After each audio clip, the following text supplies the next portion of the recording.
सरकारले नेपाल विद्युत प्राधिकरणका कार्यकारी निर्देशक कुलमान घिसिङलाई पदबाट हटाएको छ। यसअघि नै आफ्नो 4 वर्ष कार्यकाल पूरा गरेर विदा भएका कुलमानलाई सरकारले पुनः प्राधिकरणको कार्यकारी निर्देशकमा नियुक्त गरेको थियो भने अहिले फेरि उनलाई पदबाट हटाएको छ।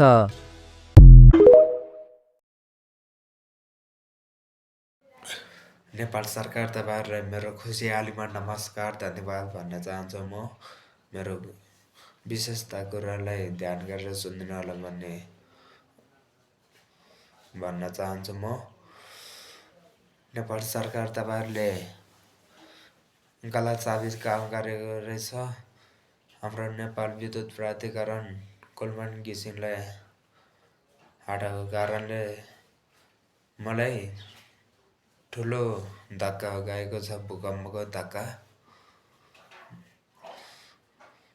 छातीमा र मुटुमा ठुलो भूकम्पको धक्का मलाई महसुस मात्रै होइन कि धक्का पनि गएको छ, महसुस पनि भएको छ। त्यति मात्रै होइन कि सोमबार पाउने 8 बजेदेखि 9 बजेसम्म म रोएर बस्यो। नेपाल विद्युत प्राधिकरण कुलमान घिसिङलाई हटाएको कारणले हाम्रो तामाङ समुदाय कुलमान घिसिङलाई म राम्रो काम गरेकोमा हार्दिक अनुरोध भन्न चाहन्छु।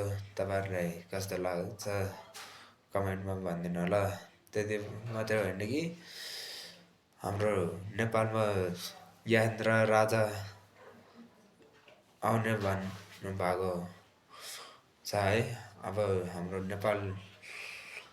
नेपाल सरकारदेखि ज्ञानेन्द्र शाह राजा आउने भन्ने सम्मलाई म ठुलो चेतावनी दिने अनुरोध गर्दछु। म अहिले मिडियामा आएको छैन। म मिडियामा आएपछि सबलाई चेतावनी दिने अनुरोध गर्दछु। कमेन्टमा कस्तो लाग्छ तपाईँहरूलाई कमेन्टमा भनिदिनु होला है। नमस्कार ल।